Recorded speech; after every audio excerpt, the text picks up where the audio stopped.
Assalamualaikum warahmatullahi wabarakatuh. Selamat siang. Salam sejahtera semuanya.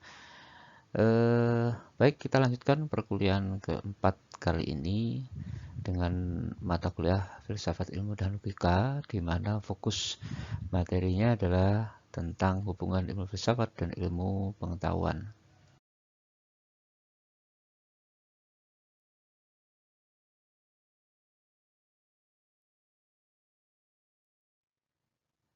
Baik, pada slide pertama ini kita akan melihat bahwa arti filsafat itu secara etimologi, di mana filsafat dalam bahasa Indonesia memiliki padanan kata falsafah atau arah. Terus dalam bahasa Inggris filosofi, bahasa Latin filosofia, filosofi Jerman, Belanda, Prancis, yang bersumber pada istilah yang ada di Yunani, filosofia. Yang poin kedua adalah filsafat dipakai sebagai sebuah sikap atau sebagai sebuah sikap yang menentukan arah terhadap kehidupan dan alam semesta yang ada. Poin yang selanjutnya adalah sebagai sebuah metode berpikir, cara berpikir yang reflektif dan mendalam, menyelidiki dan menggunakan alasan berpikir secara hati-hati dan teliti. Nampaknya slide yang pertama ini adalah merupakan review dari beberapa materi yang sudah ada sebelumnya.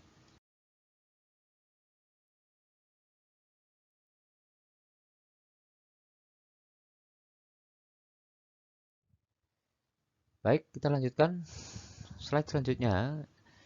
Kali ini membicarakan tentang filosofi terdiri atas 3 poin yang saya kutip dari pendapat Shelvey tahun 84, bahwasanya berpikir filosofis itu tidak lain di dalamnya kita akan diajak berpikir sinoptis. Artinya berpikir merangkum, yaitu menarik sebuah kesimpulan umum sebagai sebuah cabang ilmu pengetahuan dalam sebuah postulat atau aksioma melalui proses abstraksi dan generalisasi.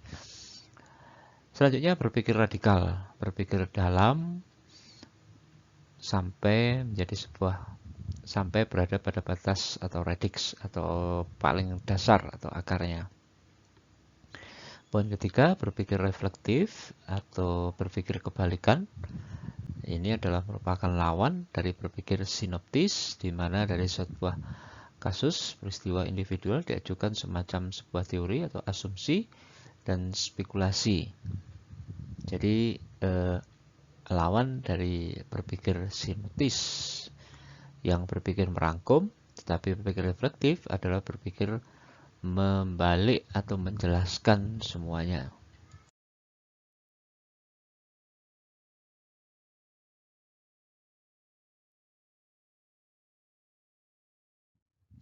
Arti filsafat sendiri itu sebagai sebuah kelompok rumpun ilmu di mana menyajikan sebuah sistem pemikiran yang dibangun dari 3 aspek atau segi. Yang pertama adalah metafisika untuk menjawab secara kosmologi dan ontologis.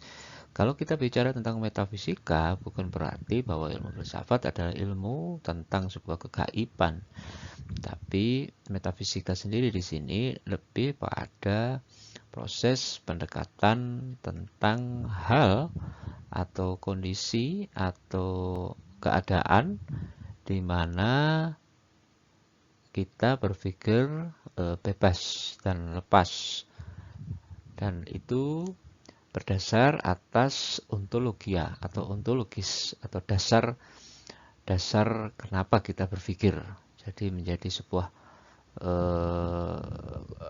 asumsi bahwasanya metafisika ini adalah hal yang berpikir mendalam atau berpikir dasar. Yang kedua, dengan belajar filsafat kita akan mengetahui yang namanya etika dan nilai norma tingkah laku, baik itu yang benar dan tidak. 3, dengan belajar filsafat kita dapat mengasah logika secara teori, nilai etis yang mendasari sumber, alat dan kriteria ilmu pengetahuan yang diperoleh melalui proses yang berpikir logis rasional.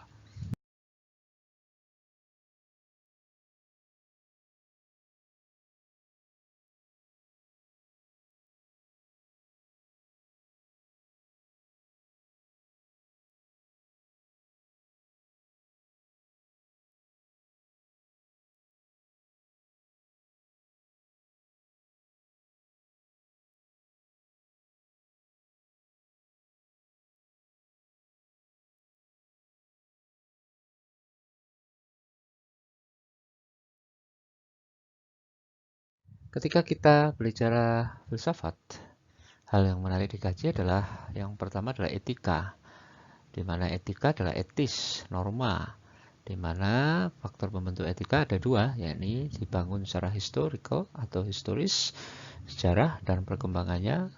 Yang kedua secara sistematis, baik itu filsafat metafisika, epistemologi, etika, dan logika, di mana ini adalah sebagai sebuah bentuk yang paling mendasar bahwa ketika kita dikenalkan filsafat, maka kita harus memahami juga sejarah historisitas akar pemikiran yang muncul. Jadi filsafat sejarah pemikiran.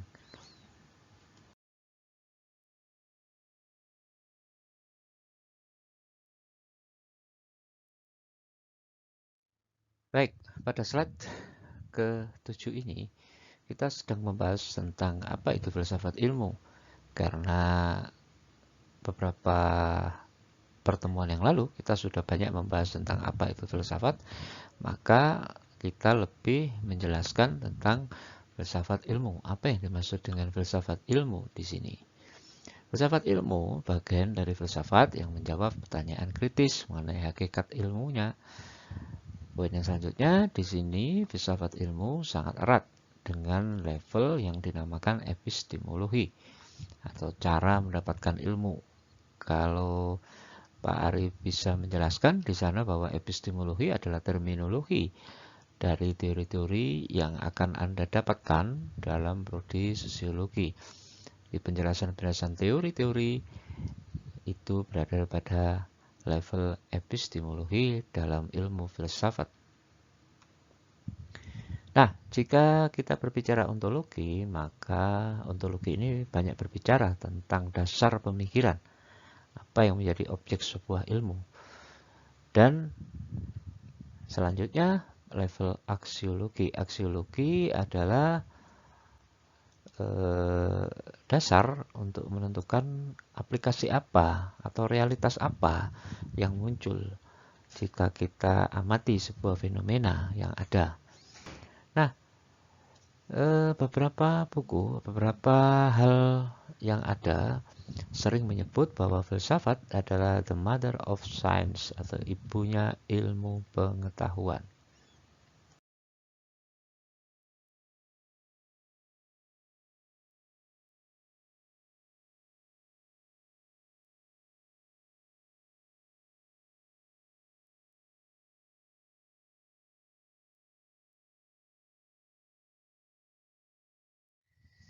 Ontologis membahas apa yang diketahui oleh manusia, kenyataan realitas tercermin dalam pemikiran manusia. Poin selanjutnya adalah kenyataan dalam mengidentifikasi ke dalam dua hal, yakni kenyataan yang bisa diukur dan kenyataan yang tidak bisa diukur. Realitas materi memiliki ciri terbatas ruang, dapat dibagi, tersusun oleh sesuatu yang lain. Yang selanjutnya adalah memiliki ukuran kuantitatif dan dapat diukur secara kuantitatif.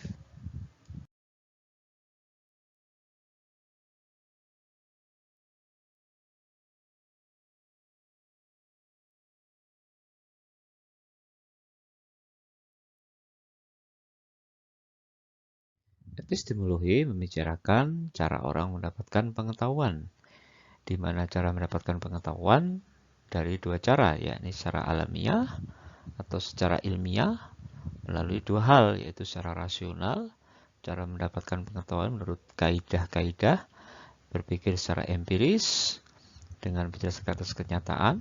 Yang poin selanjutnya adalah secara tidak ilmiah, melalui wahyu, intuisi, perasaan, informasi orang, dan hal yang dipercaya.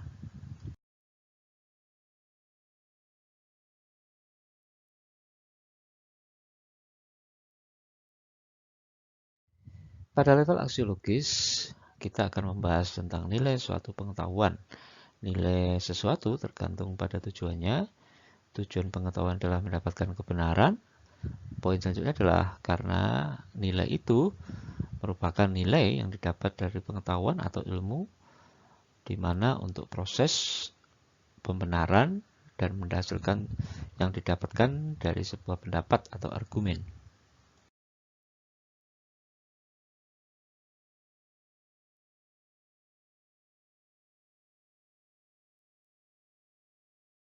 Beberapa waktu yang lalu kita membahas tentang filsafat. Nah, pada materi keempat ini kita fokus mengembangkan, tidak hanya membahas tentang apa itu filsafat, level-level apa saja yang muncul di filsafat. Nah, kita gandengkan filsafat ini, kita gandengkan dengan filsafat ilmu. Menurut Bakhtiar, tujuan belajar filsafat adalah mendalami unsur-unsur pokok. Yang kedua, memahami sejarah. Yang ketiga, menjadi pedoman. Sepertinya materi ini sudah ada di materi minggu kedua atau pertemuan kedua menurut Bakhtiar ini.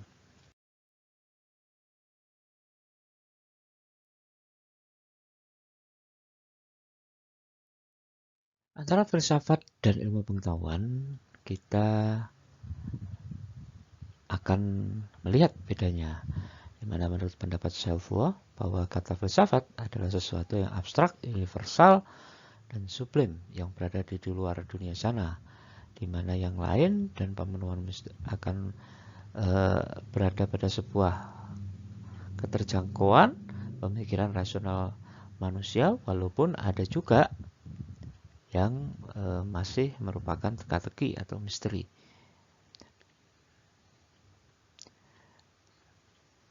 Berikut di bawah adalah contoh seorang filosof. Apakah seorang filosof adalah seorang filsafat? Nah, ini kita akan melihat bedanya.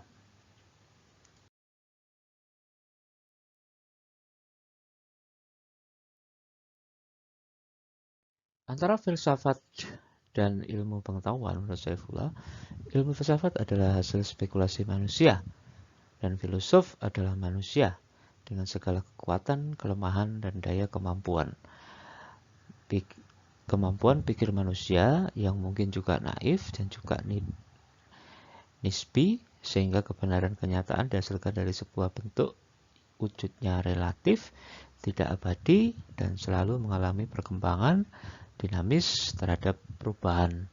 Artinya, seorang yang dikatakan filosof, pasti dia menguasai seorang filsafat. Seorang filsafat belum tentu seorang filosof.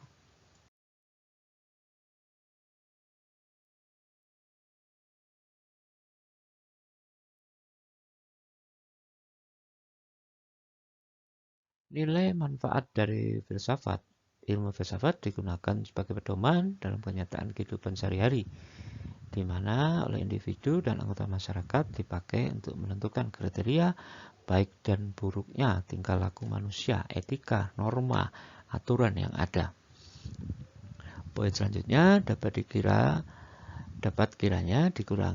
dapat mengurangi atau menghindari gejala negatif yang muncul dari konsekuensi interaksi yang ada supaya lebih terarah dan tepat. Nah, ketika manusia mendasarkan tingkah lakunya berbasis pada filsafat hidupnya, maka otomatis di hidupnya akan mempunyai nilai karena berdasarkan atas etika dan norma.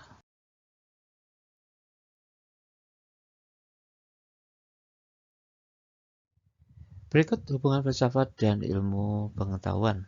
Menurut Henderson dalam Ali Saifullah, bahwa ilmu adalah the original, the child of philosophy.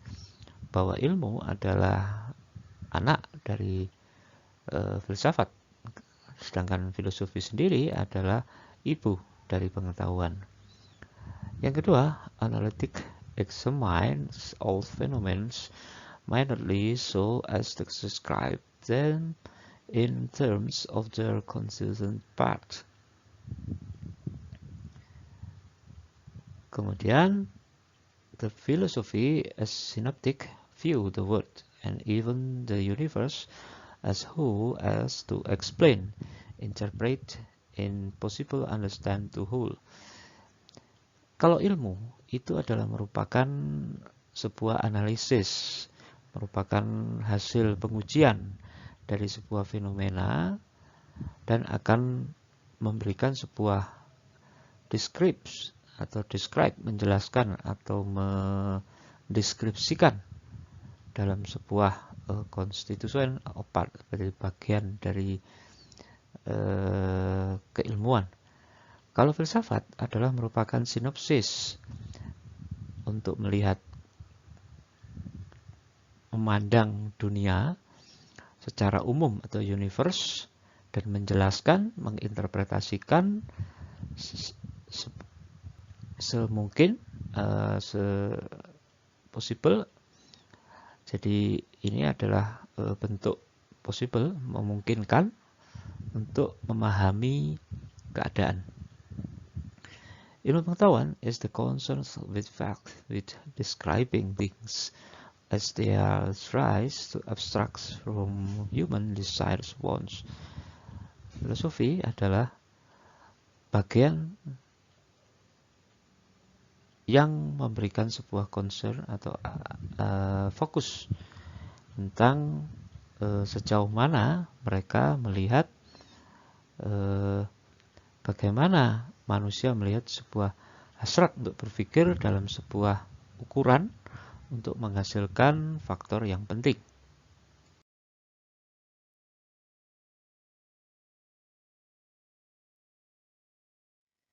Di slide terakhir ini, kita tetap melihat hubungan filsafat dengan ilmu pengetahuan, di mana ilmu pengetahuan adalah merupakan kontrol, menjadi kontrol eksperimen untuk uji coba yang penting dan memiliki metode dan memiliki karakteristik untuk diverifikasi dari sebuah arti yang ilmu pengetahuan lebih dalam atau lebih ahli. Filosofi adalah merupakan hasil uji pertanyaan-pertanyaan dengan melalui sebuah asumsi, di mana semuanya memberikan sebuah ketegasan atau mencari sebuah kejelasan dengan sebuah verifikasi dari sebuah alasan yang itu berangkat dari pengalaman manusia. Baik, terima kasih. Itu adalah slide ke-16, adalah slide terakhir perkuliahan PARI yang keempat pada fokus materi hubungan ilmu, filsafat, dan ilmu pengetahuan. Terima kasih, sampai ketemu di perkuliahan selanjutnya. Saya akhiri, wassalamualaikum warahmatullahi wabarakatuh.